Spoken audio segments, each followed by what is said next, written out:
Bien, le salutations à tous, à vous, toute l'Église, dans l'étendue du pays. Que vous soyez sur le Grand Nord comme dans le centre comme dans le sud ou sur les îles Loyauté. Et aussi à tous nos amis, nos sympathisants. J'aimerais au nom de la pastorale vous apporter tout le soutien dont vous avez besoin les uns et les autres dans ce temps difficile que nous vivons actuellement dans le pays. Nos lieux de réunion sont fermés. Nous ne pouvons nous rassembler jusqu'à la levée du confinement. Néanmoins, pour nous encourager les uns les autres, nous avons la présence de Dieu avec nous. Comme il a promis aux disciples, et ce qui est valable aussi pour chacun d'entre nous qui vivons la même expérience, je suis avec vous tous les jours jusqu'à la fin du monde. Dans l'évangile de Matthieu chapitre 28, le verset 20. Sa promesse aussi pour nous, dans le psaume 91, verset 1er, contre les épidémies, les fléaux. Et il est dit ceci, celui qui demeure sous l'abri du Très-Haut repose à l'ombre du Tout-Puissant. Ainsi, nous sommes assurés les uns et les autres de sa bonne protection. Et c'est pourquoi il va dire aussi ceci aux disciples dans l'évangile de Jean, chapitre 14, verset 1er, que votre cœur ne se trouble point. Croyez en Dieu et croyez en moi. Et nous avons aussi cette paix qui nous est dit dans le verset 27 de ce même chapitre, je vous laisse ma paix. Et nous avons cette paix qui peut nous garder dans la tranquillité, le repos, qui peut nous garder dans le calme et la confiance pour que nos cœurs ne puissent point s'alarmer et ne point se troubler. Ainsi, j'aimerais vous apporter tout notre soutien, vous encourager à rester dans le calme et la confiance et rester dans la paix du Seigneur, cette paix qui surpasse toute intelligence et qui peut seule garder nos cœurs et nos pensées en lui. C'est pourquoi j'aimerais, avant de terminer, remercier l'équipe qui nous permet de diffuser par le net nos réunions de semaine, du mardi et du jeudi, et nos cultes et l'évangélisation le dimanche. Encore un grand merci et que Dieu les bénisse dans leur consécration. Et aussi, cela nous permet de pouvoir garder le contact, de nous encourager ensemble autour de la bonne parole du Seigneur, pouvoir partager ensemble les différents sujets de prière que nous pouvons énumérer pour que nous puissions nous soutenir les uns et les autres et de continuer à bénéficier aussi au travers des diffusions, la complémentarité des différents ministères dons qui interviennent et de pouvoir ainsi continuer à persévérer, de combattre le bon combat de la foi et de continuer à annoncer le merveilleux message de l'Évangile qui est la puissance de Dieu pour le salut de quiconque croit. Je vais terminer en disant ceci, soyez bénis et que la grâce et la paix de Dieu soient votre partage aux uns et aux autres. Un bon confinement, que Dieu vous bénisse.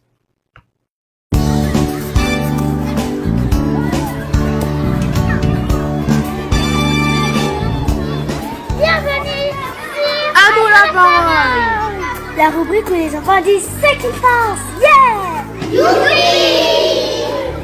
La question d'aujourd'hui est qui est le Saint-Esprit pour toi? Jésus? Pour moi, c'est Dieu, c'est notre Père.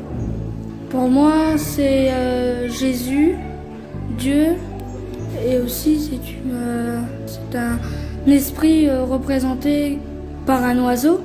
Je sais pas. Quand Jésus a dit qu'il est monté au ciel et qu'il a dit qu'il allait revenir pour que... le Saint-Esprit, c'est un peu comme la flamme. L'Esprit de Dieu qui veille sur nous et qui nous protège, qui veille sur nous, qui nous garde un peu comme des anges. Père, ange et Eden. Le Saint-Esprit, c'est celui qui nous garde chaque jour et qui vient à nos besoins. Le Saint-Esprit, c'est la troisième personne de Dieu parce qu'il y a trois personnes en Dieu, le Père, le Fils et le Saint-Esprit. Merci pour vos réponses, les enfants. Qui est le Saint-Esprit? Le Saint-Esprit est Dieu. Le Dieu vivant et vrai est une personne, trois en un. Il est Dieu le Père, Dieu le Fils et Dieu le Saint-Esprit. Un esprit, on ne le voit pas. Il est invisible. le Saint-Esprit n'a pas de corps, mais il s'est manifesté sous la forme d'une colombe lors du baptême de Jésus. La Bible nous rapporte dans Matthieu chapitre 3 verset 16 « Dès que Jésus eut été baptisé, il sortit de l'eau. Et voici, les cieux s'ouvrirent et il vit l'Esprit de Dieu descendre comme une colombe et venir sur lui. » Le jour de la Pentecôte, le Saint-Esprit est descendu sous la forme de langue de feu. Il est écrit dans Actes chapitre 2 verset 3 « Des langues qui semblaient de feu leur apparurent, séparées les unes des autres, et elles se posèrent sur chacun d'eux. » Que fait le Saint-Esprit? Le Saint-Esprit a créé le monde avec Dieu le Père et Dieu le Fils. Genèse chapitre 1 verset 2 nous dit que l'Esprit de Dieu planait au-dessus des eaux au commencement des temps. Dieu a envoyé son Saint-Esprit sur terre pour aider les hommes à écrire la Bible. Il les a guidés et il nous guide encore aujourd'hui. Le Saint-Esprit nous aide à comprendre sa parole. Le Saint-Esprit est appelé Esprit de vérité, selon Jean chapitre 16 verset 13. Quand le défenseur sera venu, l'Esprit de la vérité, il vous conduira dans toute la vérité. Le Saint-Esprit est celui qui parle au cœur des gens et qui les amène à accepter Jésus comme leur sauveur. L'Évangile, selon Jean chapitre 16 verset 8, déclare « Et quand il sera venu, il convaincra le monde en ce qui concerne le péché, la justice et le jugement. » Lorsque vous recevez Christ comme votre sauveur, le Saint-Esprit vivra en vous pour toujours. Il est la garantie que vous appartiendrez toujours à Dieu. La Bible déclare dans Éphésiens chapitre 1 verset 13 « Vous aussi, quand vous avez écouté le message de la vérité, la bonne nouvelle qui vous a apporté le salut, vous avez cru au Christ, alors Dieu a mis sa marque personnelle sur vous en vous donnant le Saint-Esprit promis. »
Jésus.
Bonjour Église, bonjour à nos amis aussi. Nous sommes heureux ce matin de nous retrouver pour chanter, louer et glorifier notre Dieu. Et prenons sans plus tarder ce petit cœur qui nous dit Saint-Esprit, nous t'invitons. Alléluia.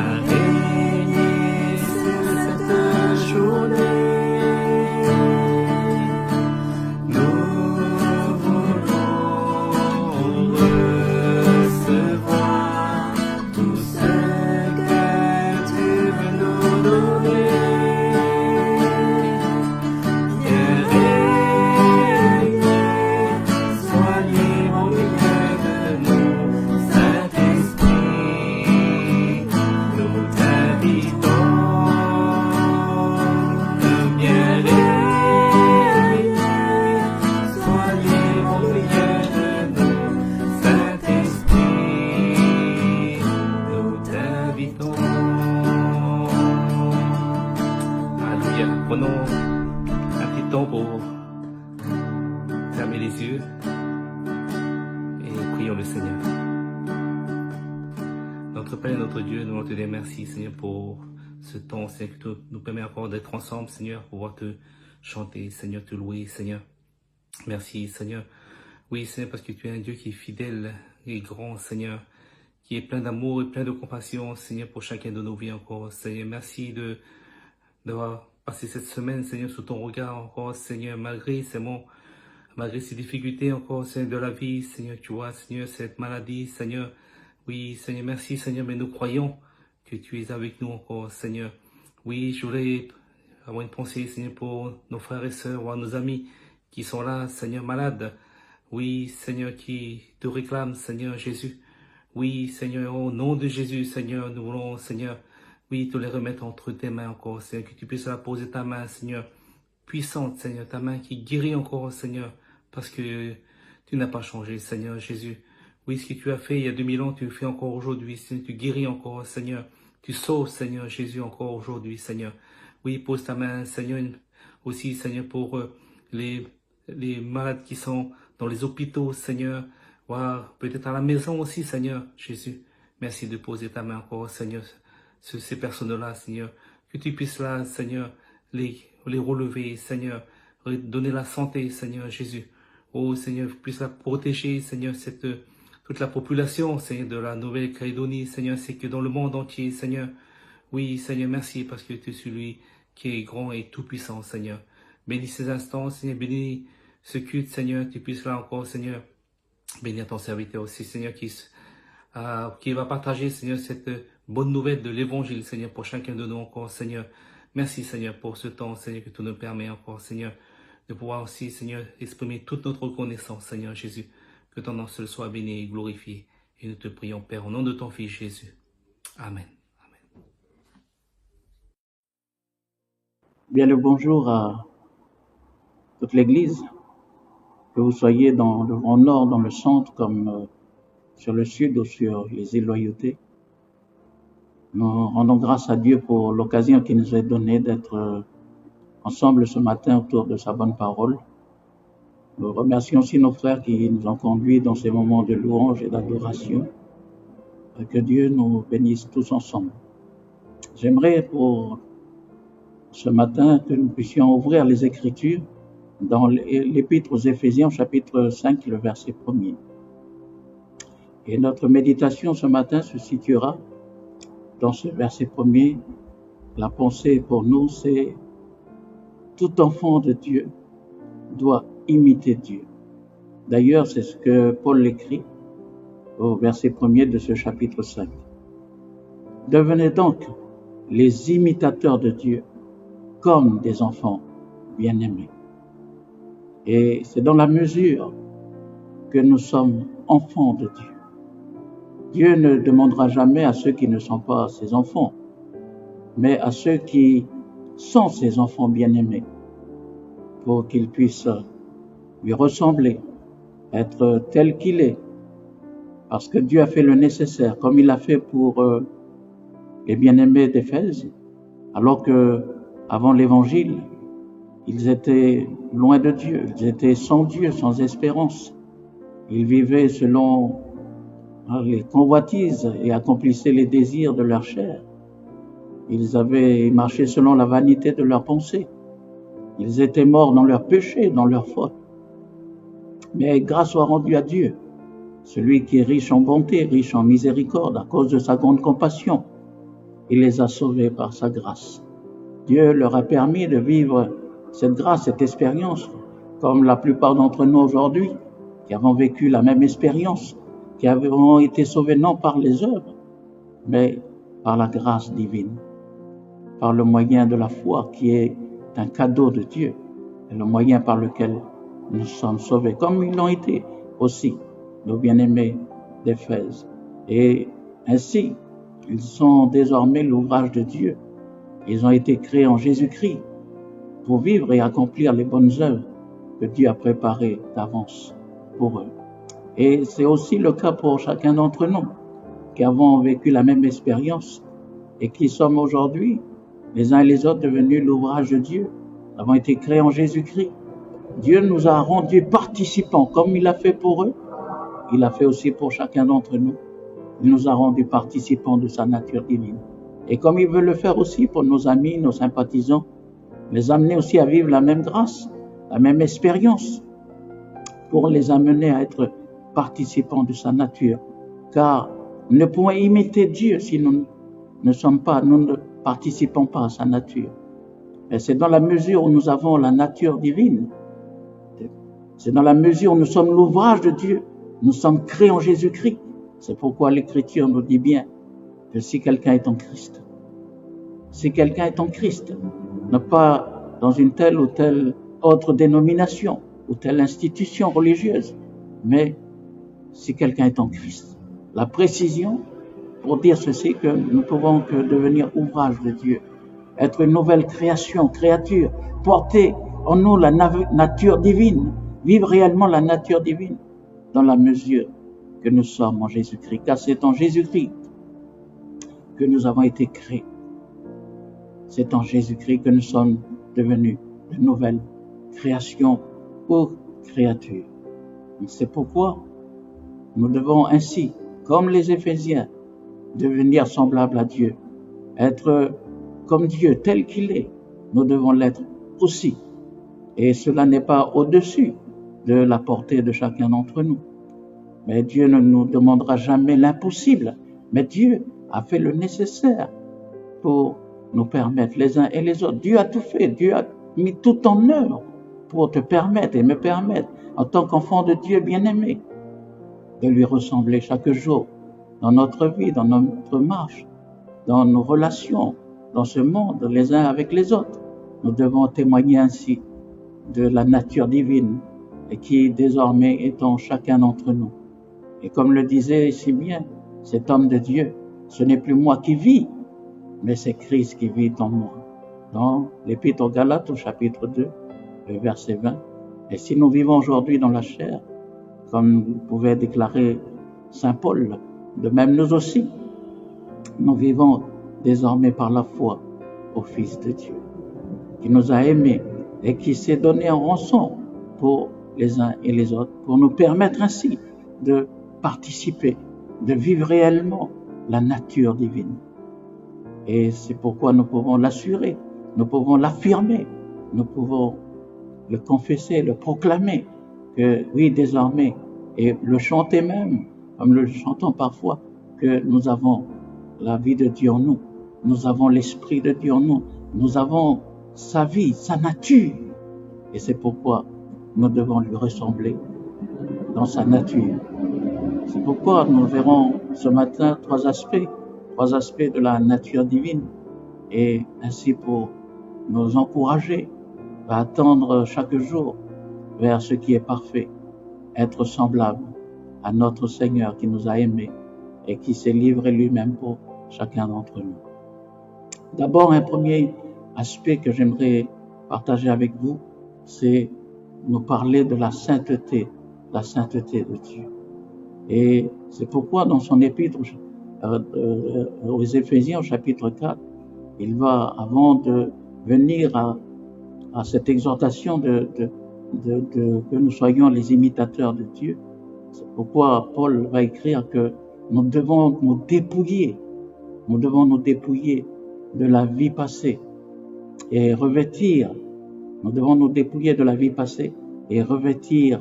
la nature nouvelle, créée en Jésus-Christ.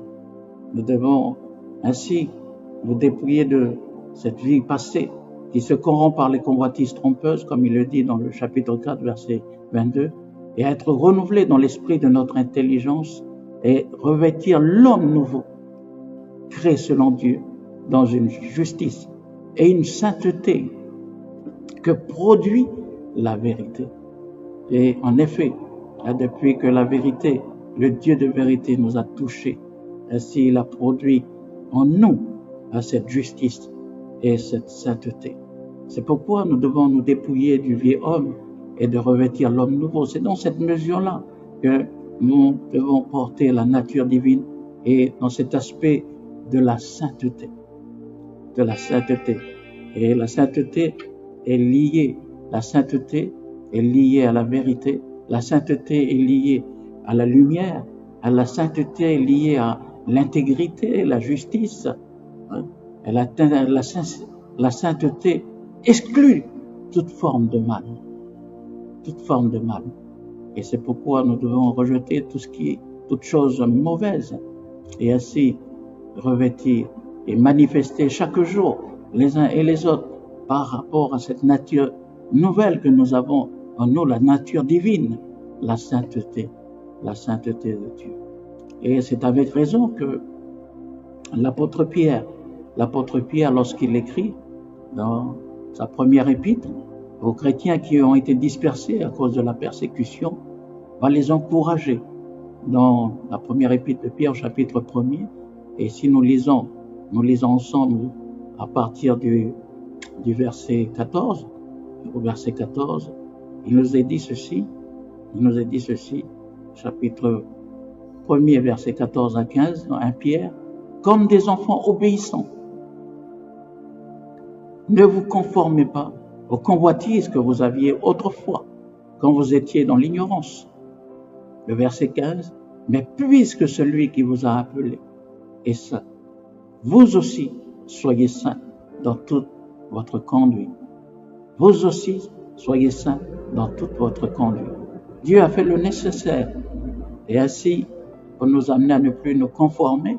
Et ça, c'est de notre devoir, c'est notre responsabilité de ne plus nous conformer aux convoitises que nous avions autrefois, parce que désormais nous avons la nature nouvelle.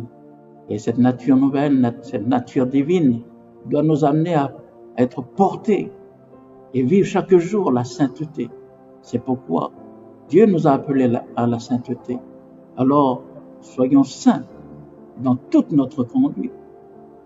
Et malgré ce qu'ils subissaient, les chrétiens, qui ont été dispersés, malgré les souffrances qu'ils ont pu endurer, malgré l'épreuve difficile soit-elle, mais ils devaient sanctifier, comme le disait l'apôtre Pierre au chapitre 3, le verset 15, ils devaient sanctifier Christ, le Seigneur, dans leur cœur. Car désormais, Christ vit en nous. Nous sommes la demeure, nous sommes l'habitation de Dieu. Et Christ demeure en nous par son esprit. C'est pourquoi c'est avec raison que l'Écriture nous dit que nous sommes le temple du Saint-Esprit et que l'Esprit de Dieu, l'Esprit du Seigneur habite en nous. Il nous fait vivre la vie de Christ. La vie de Christ. Et la vie de Christ, bien sûr, doit témoigner. Et quoi qu'on vive, quoi qu'on endure, quoi qu'on subisse, au travers de la tribulation, de la persécution, au travers de bien des contraintes, de bien des situations pénibles et difficiles, mais nous devons continuer à manifester la sainteté de Dieu, en sanctifiant Christ dans nos cœurs et en lui faisant honneur et lui donnant toute la gloire. Car c'est lui, c'est sa nature, c'est par son esprit et sa parole qui nous amène, qui nous pousse à vivre chaque jour dans la sainteté. C'est pourquoi cette sainteté, elle doit se traduire dans notre conduite, mais cette sainteté doit se traduire dans tout ce que nous pourrons vivre et dans nos relations aussi avec les uns et les autres. Et parce que Dieu nous appelle. Dieu nous appelle à la sainteté. Parce que Dieu veut notre sanctification. Et ainsi, il poursuit cette œuvre de sanctification en chacun d'entre nous. Mais nous avons le devoir, nous avons la responsabilité de nous abstenir. Et nous en avons aujourd'hui la capacité, le pouvoir, car nous avons cette nature divine que nous devons préserver et garder dans la sainteté. C'est là notre devoir, c'est là notre responsabilité. Oui, mon frère, ma sœur, c'est ton devoir, c'est ta responsabilité, comme à chacun d'entre nous. Et nous avons les moyens. Dieu nous a donné les moyens. Dieu a fait le nécessaire pour te permettre et me permettre et nous permettre de nous maintenir dans la sainteté. J'aimerais lire avec vous aussi un passage dans la première épître aux Thessaloniciens. C'est ce que Paul aussi va affirmer aux bien-aimés de Thessalonique, un Thessaloniciens au chapitre 4, et puis on lira du verset 3 jusqu'au verset 8. Et il est dit ceci: ce que Dieu veut, c'est votre sanctification, c'est que vous vous absteniez de la débauche ou l'impudicité, c'est-à-dire relations sexuelles en dehors du mariage. C'est que chacun de vous sache posséder son corps dans la sainteté et l'honnêteté, sans vous livrer à une convoitise passionnée, comme font les païens qui ne connaissent pas Dieu. C'est que personne n'use envers son frère de fraude et de cupidité dans les affaires, parce que le Seigneur tire vengeance de toutes ces choses, comme nous l'avons dit et attesté. Car Dieu ne nous a pas appelés à l'impureté, mais à la sanctification. Oui, Dieu ne nous a pas appelés à l'impureté, mais à la sanctification. C'est pourquoi il est dit: celui donc qui rejette ses préceptes ne rejette pas un homme, mais Dieu qui vous a aussi donné son esprit. Celui donc qui rejette ses préceptes ne rejette pas un homme, mais Dieu qui vous a aussi donné son esprit. Ainsi, nous devons exclure toute forme de fraude, de ruse, de malhonnêteté, et de nous posséder notre corps dans la sainteté. Et ça, c'est la responsabilité de chacun. Voilà les préceptes qui nous sont donnés par le Saint-Esprit pour nous permettre de manifester les uns et les autres chaque jour la sainteté de Dieu au travers de notre vie. J'aimerais aussi dire ceci, que la sainteté se traduit aussi par nos paroles. Et c'est pourquoi l'apôtre Paul écrit dans Éphésiens chapitre 4, le verset 25, il est dit ceci: et c'est à quoi aussi que nous devons renoncer au mensonge, et que chacun de vous parle selon la vérité à son prochain. Car nous sommes membres les uns les autres. Nous sommes membres les uns les autres. Nous faisons partie d'un même corps. Nous sommes chacun pour sa part membres du corps de Christ, dont Christ est la tête. Et voilà pourquoi nous devons parler avec vérité. Nous devons exclure le mensonge. Nous devons renoncer. Nous devons nous séparer. Nous devons éradiquer le mensonge du milieu de nous. Et ne pas subir ce qu'ont subi Ananias et Saphira. Dans les Actes des Apôtres, au chapitre 5, vous lirez du verset 1er au verset 11. mais de ne pas user de mensonges. Ils sont tombés, eux, sous le jugement de Dieu. Que Dieu nous en garde, que Dieu nous préserve et que Dieu nous aide chaque jour à parler avec vérité. Et comme il le dit aussi dans le verset 29, qu'il ne sorte de votre bouche aucune parole mauvaise. Mais s'il y a lieu quelques bonnes paroles qui servent à l'édification et communiquent une grâce à ceux qui l'entendent, nous devons exclure aussi toute parole mauvaise pour que nos paroles soient assaisonnées de sel et de grâce pour apporter le bien autour de nous, pour encourager, pour fortifier, pour exhorter, pour soutenir et donner des paroles qui apportent le réconfort, la consolation, l'aide, la lumière, la vérité pour ceux qui ont besoin. J'aimerais terminer ce point par ceci et cela doit être notre recherche pour tout enfant bien-aimé de Dieu. Nous devons rechercher la paix avec tous et la sanctification. La paix est liée à la sanctification et que Dieu nous aide à être en paix avec tout le monde. La sanctification est liée aussi à la paix avec tous. Dans Hébreux 12, verset 14, lorsque l'auteur de l'Épître aux Hébreux écrit ces paroles pour affirmer et pour nous encourager les uns et les autres à rechercher la paix avec tous, sans laquelle nul, personne ne verra le Seigneur. J'aimerais maintenant partager cet autre aspect de la nature divine, c'est de parler de l'amour divin. Et comme il le dit, Paul dans Éphésiens chapitre 5, verset 2, il est dit ceci, Éphésiens chapitre 5, le verset 2. Devenez donc les imitateurs de Dieu comme des enfants bien-aimés et marchez dans la charité, à l'exemple de Christ qui nous a aimés, qui s'est livré lui-même à Dieu pour nous comme une offrande et un sacrifice de bonne odeur. Marchez dans l'amour, à l'exemple de Christ. Marchez dans l'amour. Christ s'est offert à Dieu. Christ s'est livré à Dieu.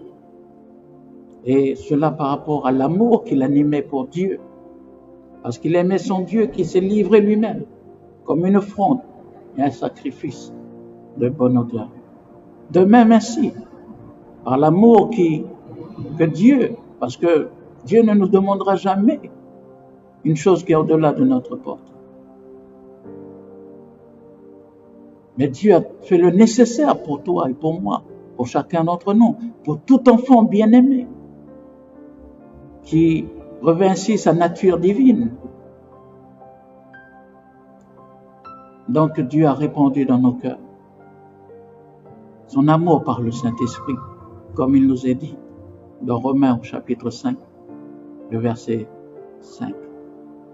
Oui, l'espérance ne trompe point, parce que l'amour est répandu dans nos cœurs par le Saint-Esprit.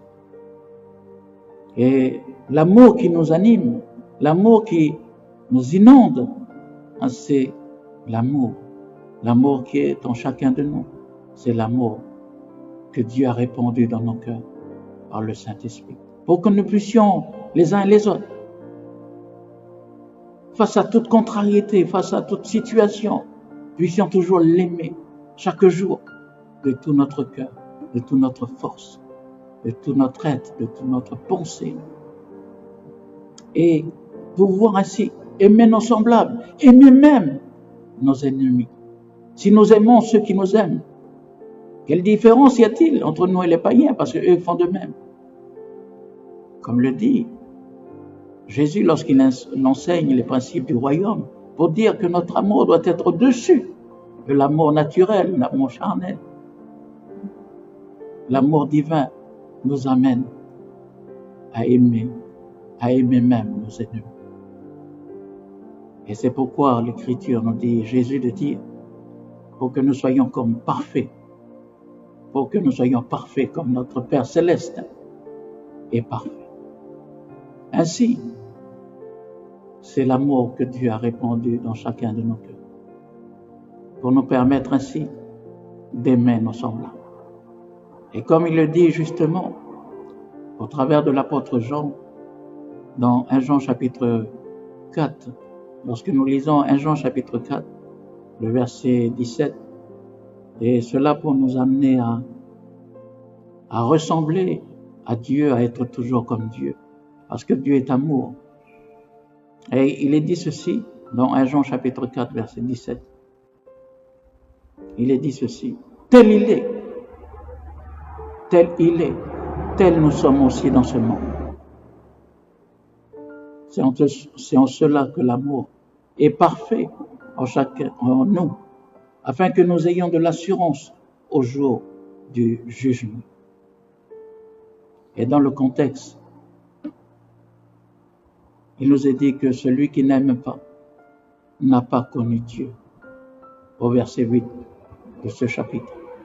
Celui qui n'aime pas n'a pas connu Dieu, car Dieu est amour. Et ainsi, si Dieu est amour, tel il est, tel nous sommes aussi. Tel nous sommes aussi. C'est pourquoi, bien-aimés,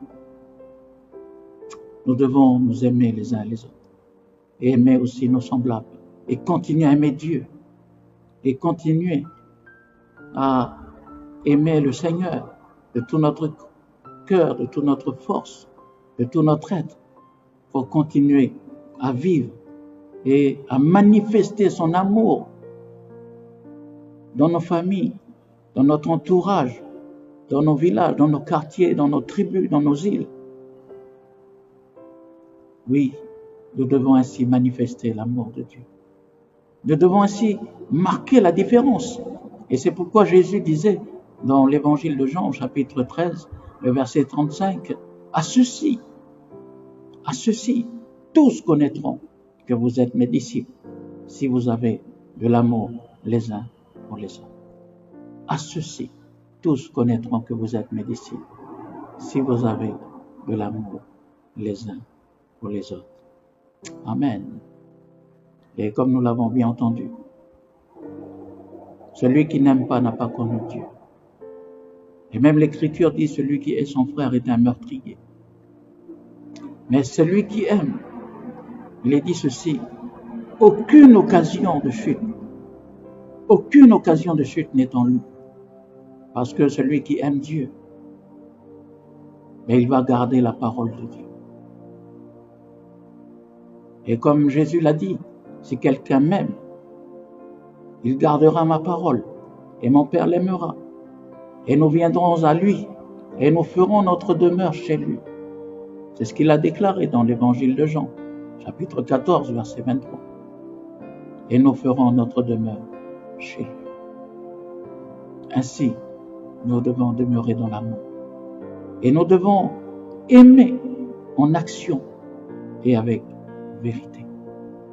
Ainsi, nous aurons de l'assurance devant Dieu, comme l'écrit l'apôtre Jean dans son épître, au chapitre 3. Au chapitre 3, et nous pouvons lire cela à partir du verset 16, manifester cet amour en action et avec vérité. Et c'est ce que nous devons manifester les uns et les autres. Et par notre obéissance, par notre soumission à la parole de Dieu, nous démontrons ainsi notre amour pour Dieu. Il est dit ceci, nous avons connu l'amour en ce qu'il a donné sa vie pour nous.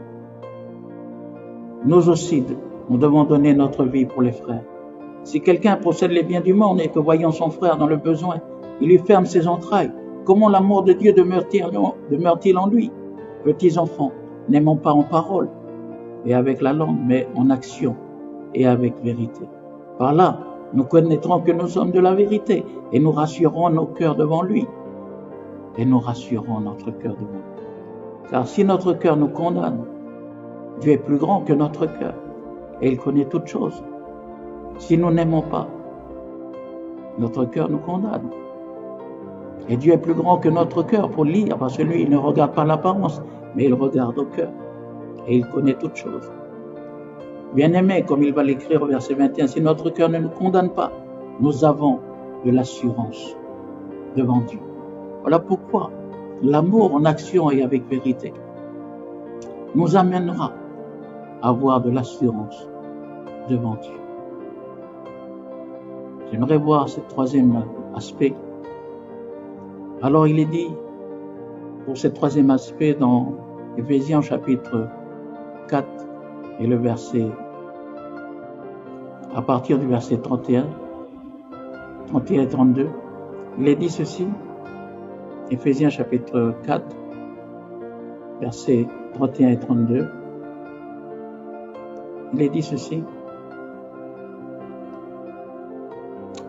que toute amertume, toute animosité, toute colère, toute clameur, toute calomnie, toute espèce de méchanceté disparaissent du milieu de vous. Soyez bons, les uns les autres, compatissants, vous pardonnant réciproquement comme Dieu vous a pardonné, en Christ. J'aimerais au travers de ces deux versets simplement parler de la bonté de Dieu. Cette bonté de Dieu en chacun de nous doit nous amener à faire disparaître toute amertume, toute animosité, toute colère, toute clameur, toute calomnie et toute espèce de méchanceté. Que cela puisse disparaître du milieu de nous. Parce que cela est contraire à la nature divine. Tout ce qui est toute forme de mal, nous devons faire disparaître du milieu de nous. Nous devons l'exclure parce que cela est en contradiction avec la nature divine. C'est pourquoi il est dit, nous devons manifester cette bonté. Soyons bons les uns envers les autres. Mais cette bonté, parce qu'à cause de sa bonté, Dieu qui est riche en miséricorde, il nous a sauvés. Ainsi, nous sommes là pour témoigner, vous et moi, de la bonté de Dieu. Nous sommes là les uns et les autres pour témoigner chaque jour dans notre vie et manifester ainsi la bonté de Dieu. En faisant disparaître tout ce qui n'est pas à la gloire de Dieu. Et cela se traduit aussi par le pardon. La bonté de Dieu se traduit aussi par le pardon. C'est pourquoi nous devons être bons les uns avec les autres. Cette bonté de Dieu. Nous devons manifester autour de nous cette bonté de Dieu. Voilà, bien-aimés, quelques pensées pour nous encourager. Et ça se traduit, la bonté de Dieu, en faisant disparaître toute clameur, toute colère, toute forme de méchanceté et manifester ainsi le pardon les uns à l'égard des autres. Et comme l'apôtre Pierre l'a demandé au Seigneur, combien de fois pardonnerai-je à mon frère s'il vient à pécher contre moi? Et le Seigneur va lui répondre. Il va lui dire ceci. En pensant lui que cette fois c'est suffisant. Mais le Seigneur va lui dire, ce n'est pas cette fois. Mais 7 fois, 70 fois. Pour montrer ainsi la grandeur de la bonté divine. L'étendue de la bonté divine. C'est pourquoi nous devons aussi, les uns et les autres, user de bonté dans notre entourage. Et chaque jour, témoigner, parce que nous sommes participants de cette nature divine. Et chaque jour, témoigner de la bonté de Dieu. Ce n'est ni par la puissance Ce n'est ni par la force, et je vais conclure cette méditation pour nous ce matin en disant que ce n'est ni par la puissance, ce n'est ni par la force, par notre propre force, mais c'est par son esprit. Pour être les bons imitateurs de Dieu, nous ne pouvons y arriver seuls, mais Dieu a mis tout en œuvre. Dieu nous a donné sa parole. Dieu a fait le nécessaire pour nous sanctifier, pour nous laver, nous purifier par l'offrande du corps de son Fils dans lequel nous avons mis notre foi et notre confiance pour être sanctifiés. Dieu nous a donné sa parole qui chaque jour est comme une lampe à nos pieds et lumière sur notre sentier parce qu'elle est la vérité. Elle poursuit cette œuvre de sanctification. Et par l'Esprit, justement Dieu, en chacun de nous permet de vivre dans la sanctification. Parce que l'Esprit nous conduit dans toute la vérité.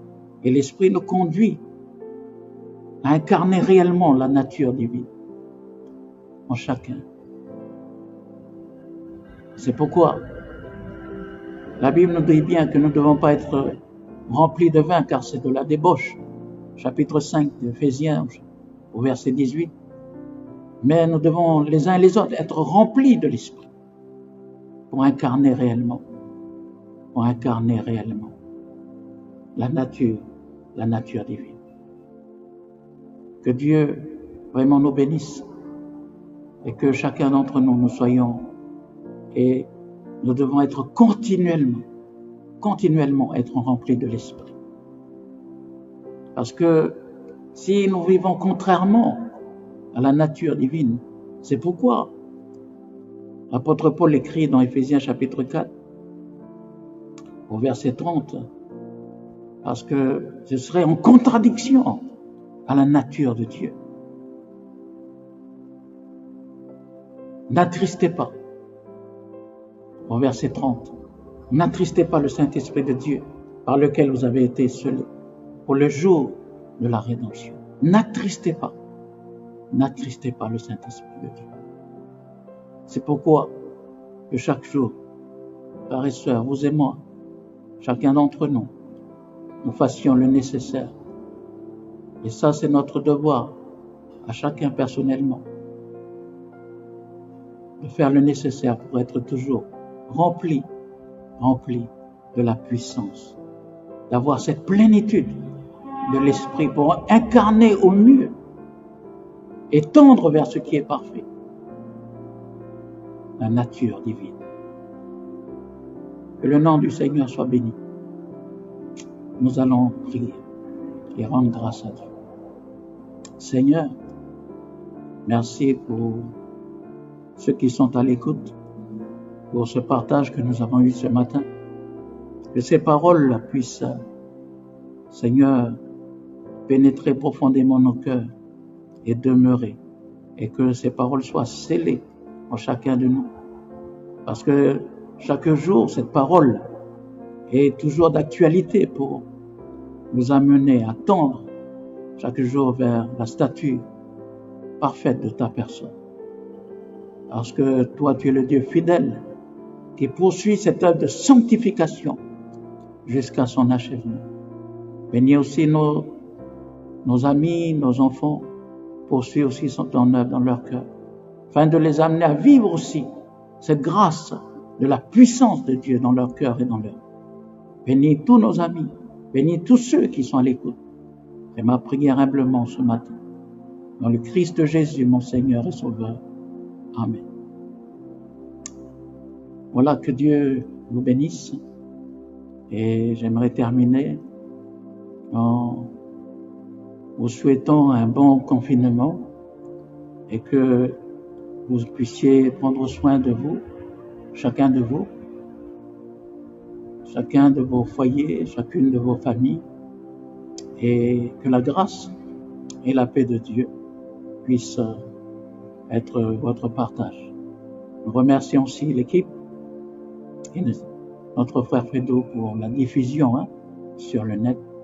Encore merci à notre sœur Sifi et tous ceux qui interviennent au niveau des des cantiques, de louanges, d'adoration, et aussi nos frères qui interviennent dans nos réunions de semaine, aussi mardi, jeudi, et aussi comme le dimanche. Et nous avons cette grâce d'avoir la complémentarité des ministères.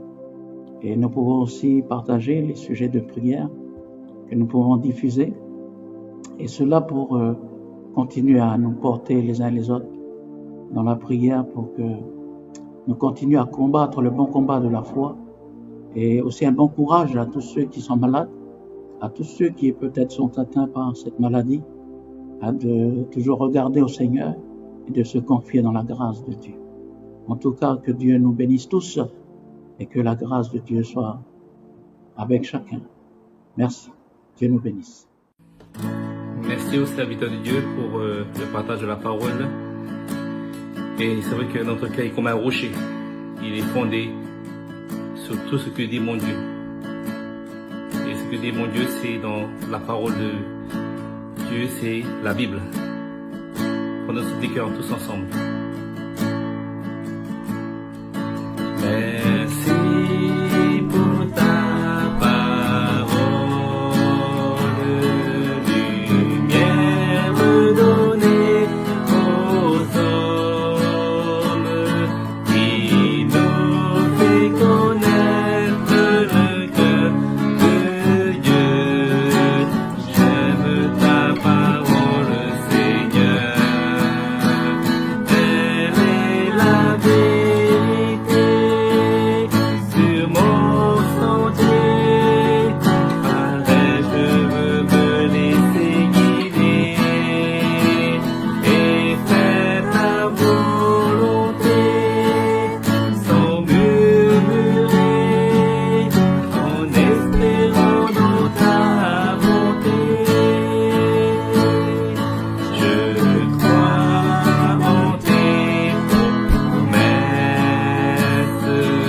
mon cœur est comme un rocher, fondé sur tout ce que dit mon Dieu. J'aime ta parole, Seigneur. Elle est la vérité sur mon sentier.